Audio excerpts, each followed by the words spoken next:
भाजपचे जत विधानसभेमधले आमदार असलेले गोपीचंद पडळकर यांनी आपल्याच गावातील पडळकरवाडी या त्यांच्याच गावातील एका वृद्ध महिलेची फसवणूक केल्याचं प्रकरण जे आहे ते समोर आलेलं आहे। आणि पडळकरवाडीतल्या ज्या महिलेला फसवणूक केली आहे, वृद्ध आजीला फसवणूक केली आहे, ती आजी आणि त्यांचे नातेवाईक जे आहेत ते आता विधानसभेच्या अधिवेशनाच्या पार्श्वभूमीवर मुंबईत आलेले आहेत। आपल्या न्याय हक्काच्या मागणीकरता ते आज विधानभवनाच्या बाहेर आंदोलन देखील करणार आहेत। आपल्यासोबत त्या आजी देखील आहेत, त्यांच्याशी आपण बातचीत करणार आहोत की कशा पद्धतीची फसवणूक जी आहे ती त्यांच्याबरोबर घडलेली आहे। आजी, तुमचं नाव काय आणि तुमचं वय किती आणि गेल्या किती वर्षांपासून तुम्ही गोपीचंद पडळकरला ओळखताय? तुमचं नाव काय? माझं नाव इटाबाई बापू पडळकर। तुमचं वय किती आहे? 82। आणि गोपीचंद पडळकरांना किती वर्षांपासून ओळखताय? गोपीचंद आढाळाचा नाही, आढाळा नाही। गोपीचंद पडळकरांनी काय तुमच्या बरोबर फसवणूक केली आहे? तुमची जमीन किती एकर होती आणि त्यांनी कशा पद्धतीने घेतली? ते आमोलन फसवलं, यादवाबाईचं अंगठा उठवला, 1500 रुपये खाया देतो, काहीच नाही। पण किती एकर जमीन होती तुमची? 17 एकर।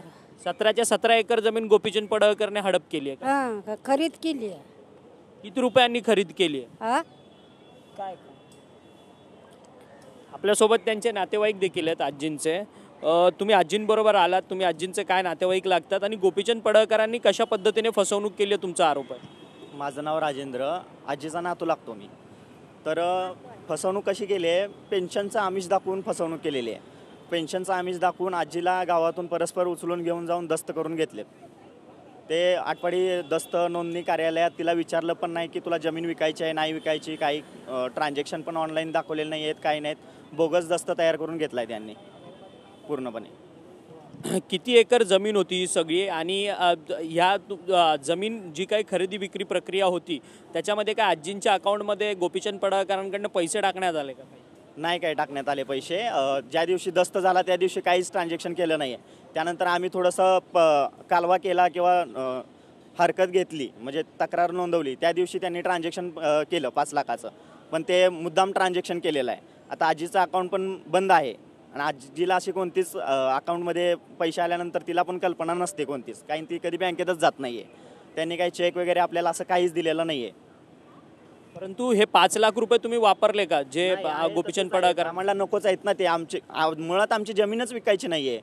मुळात आमची जमीन विकायची नाही तर ते 5 लाख घेऊन आम्ही काय करू?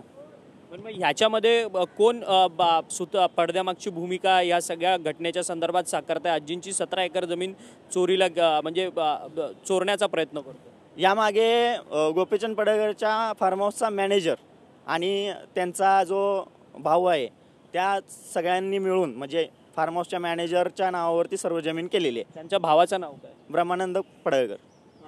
आता ह्या सगळ्या संदर्भात तुम्ही पोलिसात किंवा तिथं जिल्हाधिकाऱ्यांकडे तहसीलदारांकडे तक्रार वगैरे केली आहे का? त्यांच्याकडनं काय रिस्पॉन्स येतोय?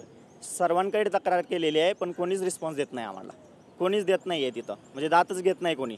हे पॉलिटिकल प्रेशरमुळं कोणी म्हणजे आम्हाला तिथं दातच देत नाही। आम्ही खूप प्रयत्न केला, आंदोलन करायचा पण प्रयत्न केला तिथं, कलेक्टर ऑफिसच्या पुढे, आटपाडी पोलीस स्टेशनच्या पुढे, पण कोणी दाद घेत नाही आहे तिथं। आजींना साऱ्याच्या मोठ्या त्यानं दाबली, त्या असं साऱ्याला बंद केलंय त्यानं, कोणी घ्यायचं नाही म्हणून असं केलंय।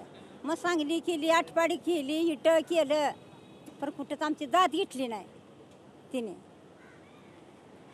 आणि इटली खाया त्यात आमचा भावकीतला त्यानं सारे केलं इटलनं। आजींना पेन्शनचं आमिष दाखवून ही सगळी जमीन त्यांच्या नावावरती करून घेतली। ही जमीन आता कोणाच्या नावावरती झाली नक्की तुमची 17 एकर जमीन जी आहे? अजून जमीन नावावर झालेली नाही आहे। आता केस चालू आहे कोर्टामध्ये, पण जमीन नावावर झालेली नाही आहे। जमीन नावावरती म्हणजे अजून चालू आहे। आता आमच्या मंडळ अधिकाऱ्यांचा पण निकाल आला तिथून, ते पण मंडळ अधिकारी बोलतात की आम्हाला खूप प्रेशर आहे, मी काही नाही करू शकत। आता एवढं सगळं दस्तामध्ये त्रुटी दिसून सुद्धा मंडळ अधिकारी त्यांच्या बाजूने निकाल लावतोय आणि बोलतोय की तुम्ही कोर्टात जावा।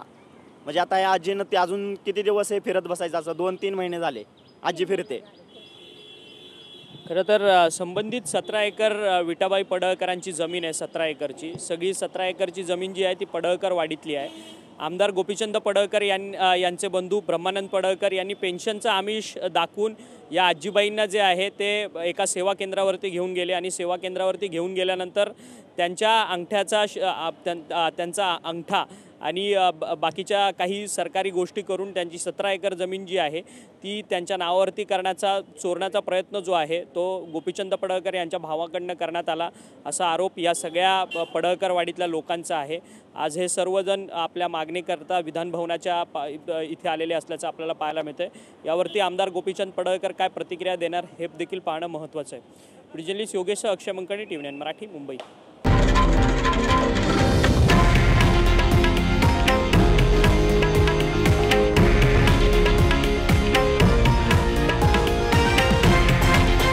हे आहे देशातील नंबर 1 न्यूज नेटवर्क आणि आपण पाहत आहात TV9 मराठी, एकमेव।